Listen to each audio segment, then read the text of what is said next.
வந்தாரை வரவேற்பதுதான் தமிழ் கலாச்சாரம். பிரதமரை ஏன் சந்திக்க மறுக்கிறீங்க? முதலமைச்சர் கடிதம் எழுதி கொண்டிருக்கிறார். பிரதமர் வராரு, வரும்பொழுது உங்களுக்கு என்னென்ன கோரிக்கை இருக்குதோ நேரா சொல்ல வேண்டியது தானே. மரியாதைக்குரிய பாரத பிரதமர் கோவைக்கு வருவதற்கு முன்னாலேயே மெட்ரோ கோயில் கோவைக்கு வராது அப்படின்னு ஒரு பொய் பிரச்சாரத்தை தூக்கி வீசி, மரியாதைக்குரிய பாரத பிரதமர் தமிழகம் வருவதை மகிழ்ச்சியோடு வரவேற்கிறோம். பாரத பிரதமர் பீகார் தேர்தல் முடிஞ்சு இன்னும் அங்க முதலமைச்சர் பதவி ஏற்பதற்கு முன்னாலேயே தமிழகத்திற்கு வர வேண்டும் என்றும் தமிழக விவசாயிகளின் மீது அக்கறை கொண்டு இங்கே வந்து அந்த நிகழ்ச்சியில் கலந்து கொள்வது மட்டுமல்லாமல் நாடு முழுவதும் உள்ள விவசாயிகளுக்கான ஊக்கத்தொகையை அறிவிக்கிறார். ஆனால் இதில் மிக மிக கண்டிக்கத்தக்கது என்ன என்றால், வந்தாரை வரவேற்பதுதான் தமிழ் கலாச்சாரம். பிரதமர் நம் தமிழகத்திற்கு வருகிறார், நம் கோவைக்கு வருகிறார். ஆனால் முதலமைச்சர் கடிதம் எழுதி கொண்டிருக்கிறார். நம்ம ஊருக்கு வரும்பொழுது கடிதம் எழுதுவது சரியான்னு நான் தமிழக மக்களிடமே ஒரு கேள்வியை கேட்கிறேன். பிரதமர் வராரு, வரும்பொழுது உங்களுக்கு என்னென்ன கோரிக்கை இருக்குதோ நேரா சொல்ல வேண்டியது தானே. அப்போ வரவேற்பது உங்க ஈகோ பிரச்சனை இல்ல. ஈகோ பிரச்சனை தமிழக மக்கள் மீது நீங்கள் திணிக்கிறீர்கள். தமிழக மக்களின் கோரிக்கையை பிரதமரிடம் வரவேற்பது மட்டுமல்லாமல் நேரடியாக சொல்லுகின்ற ஒரு வாய்ப்பு வரும் பொழுது அதை தமிழக முதலமைச்சர் நிராகரிக்கிறார். ஆக தமிழக மக்களின் நலனை அவர் நிராகரிக்கிறார் என்று நேரடியாக நான் குற்றம் சாட்டுகிறேன். பிரதமரை ஏன் சந்திக்க மறுக்கிறீங்க? நீங்கள் தமிழகத்தின் முதலமைச்சராக இருப்பதை போல இந்த நாட்டின் பிரதம அமைச்சர் அவர். ஆக அந்த பதவியை மரியாதை செலுத்த உங்களுக்கு விருப்பம் இல்லையா? இல்லைன்னா நீங்க மக்களுக்கான பிரச்சனையே உங்களோட திமுக பிரச்சனையா பாக்குறீங்களா? இல்லை என்றால் ஆட்சியில் உள்ள பிரச்சனையை கட்சியா பாக்குறீங்களா? ஆக இது மிக மிக வேதனை அளிக்கக்கூடிய ஒன்று தமிழக மக்களுக்கு. அதனால இதை ஒப்புக்கொள்ள முடியாது. தமிழக முதலமைச்சர் முதலில் தமிழக கலாச்சாரத்தை பின்பற்ற வேண்டும் என்று நான் கேட்டுக்கொள்கிறேன். இன்னொன்று, ஒரு பிரச்சனை வர்றதுக்கு முன்னாலேயே மரியாதைக்குரிய பாரத பிரதமர் கோவைக்கு வருகிறார். அவரு கோவைக்கு வருவதற்கு முன்னாலேயே மெட்ரோ கோயில் கோவைக்கு வராது அப்படின்னு ஒரு பொய் பிரச்சாரத்தை தூக்கி வீசி தவறான ஒரு அரசியலை இந்தி கூட்டணி செய்கிறது என்று எனது வன்மையான கண்டனத்தை நான் பதிவு செய்கிறேன். இங்க சென்னையில 87 கோடிக்கு திட்டமிடப்பட்ட மழைநீர் வடிகால் வாரியம் எதுவுமே செய்யல. இன்னைக்கு ஒரு படம் பார்த்திருப்பீங்க, போட்டை லாரியில கெட்டி ரெடியா வச்சாச்சு. ஆக நீங்க ஒழுங்கா மழைநீர் வடிகால நடைமுறைப்படுத்தி இருந்தீங்கன்னா போட்டு எதுக்கு? மாநகராட்சி போட்டு வேற இப்போ விலைக்கு வாங்கி வச்சிருக்காங்க. ஆக நம்ம மாநிலத்துல பக்கத்து தெரு மக்களுக்கு என்னென்ன உதவி வேணுமோ அதெல்லாம் செய்யாம இன்னைக்கு மெட்ரோ நிறுவனம் மிக தெளிவாக சொல்லி இருக்கிறார்கள், திட்ட அறிக்கையில சில சந்தேகங்கள் இருக்கிறது என்று. ஆக மத்திய அரசு நல்லது செய்வதான் கேட்கிற. யூபி அரசாங்கத்துல இருந்தீங்கல்ல, எவ்வளவு மெட்ரோ கொண்டு வந்தீங்க? எவ்வளவு இந்த விமான நிலையத்தை விரிவுபடுத்தினீங்க? ஒன்னும் செய்யல. 5 அமைச்சர்கள் இருந்து ஒண்ணுமே செய்யல. ஆனா மரியாதைக்குரிய பாரத பிரதமர் 10 ஆண்டுகளுக்குள்ள 11 லட்சம் கோடி தமிழகத்திற்கு ஒதுக்கப்பட்டு இருக்கிறது. ஆனா மறுபடியும் பொய் பிரச்சாரம் செய்வதை நிறுத்திக் கொள்ள வேண்டும் என்று நான் கேட்டுக்கொள்கிறேன். உங்களுக்கு எதிராக ஜாக்டோஜியா போராடி கொண்டிருக்கிறார்கள், ஏற்கனவே செவிலியர்கள் போராடி கொண்டிருக்கிறார்கள். இந்த மருத்துவமனையில எந்த வசதியும் இல்லை அப்படின்னு இன்னைக்கு பத்திரிகையில வந்திருக்கு.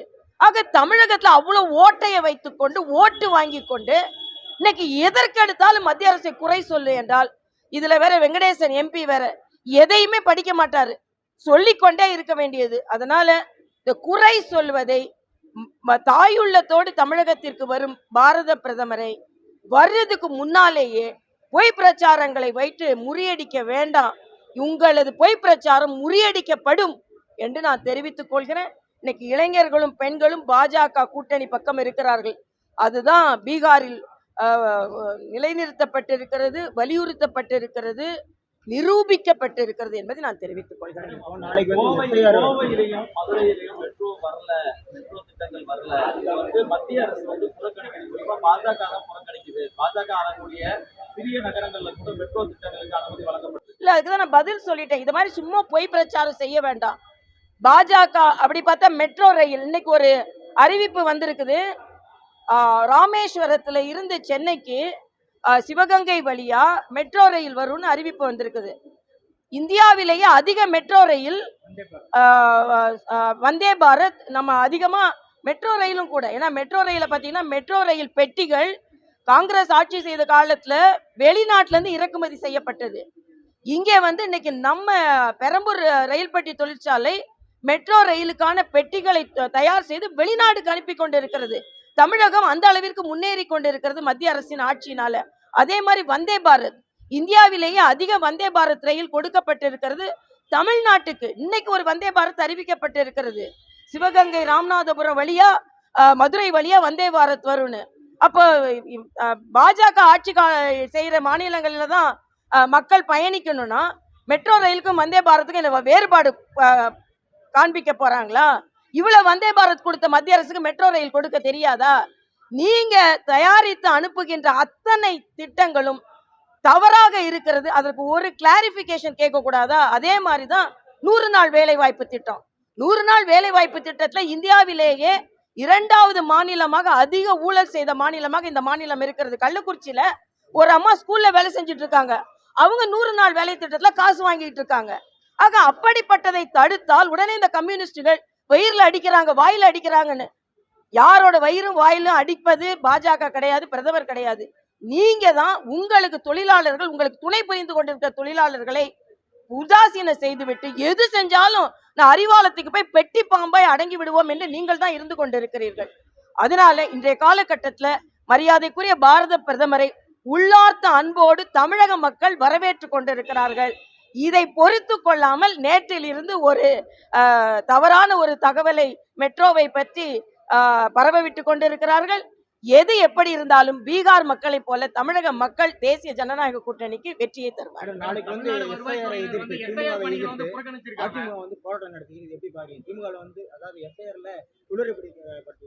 இல்ல, திமுகவின் உள்ளீடு இருக்கிறது. திமுக சரியா இப்போ 12 மாநிலத்துல SIR அறிவிக்கப்பட்டது.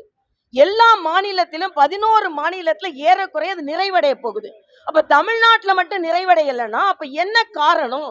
இங்கே உள்ள மாநில அரசு அது முழுமையாக நிறைவடைய கூடாது என்று உள்நோக்கத்தோடு செயலாற்றி கொண்டிருக்கிறார்கள். ஆக பிரச்சனை வந்ததுன்னா 11 மாநிலத்திலையும் வரணும்ல. ஆக இதை நீங்கள் வேண்டுமென்றே குளறுபடி செய்கிறீர்கள் என்பதை தான் அதிமுக சொல்கிறது.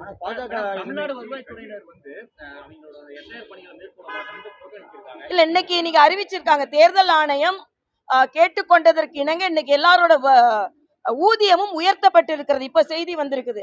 தேர்தல் ஆணையமும் அவங்க வேலைக்கு ஏற்ற மாதிரி. ஆனா எந்த அரசு அலுவலரும் தேர்தல் ஆணையத்தின் வேலையை நிராகரிக்க முடியாது என்பது சட்டம். பீகாருடைய வெற்றி போலியானது சொல்றாங்களே, எப்படி பாக்குறீங்க? பட்டவர்த்தனமா மக்கள் ஓட்டு போட்டு இத்தனை கோடி பேர் ஓட்டு போட்டிருக்காங்க, இத்தனை பேர் வெற்றி பெற்று. நான் கேட்கிறேன், 40 உங்களுக்கு வரும்பொழுது உடனே வாக்காளர் மிஷின் நல்லா வேலை செஞ்சிருது, எல்லாமே நல்லா இருக்கு, எந்த பிரச்சனையும் இல்லை. ஆனா பாஜக வெற்றி பெற்றா மட்டும் அது போலி ஆயிடுதா? ஆக நீங்க காலியாக போறீங்க. அதுதான் போலி போலின்னு சொல்லிட்டு இருக்கீங்க.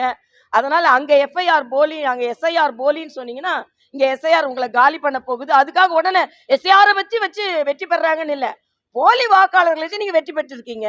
அந்த போலி வாக்காளர்களை நீக்கும் பொழுது அந்த வெற்றி போலியில் இருந்து உண்மையான வெற்றியாக வருகிறது என்பதான் எனது கருத்து.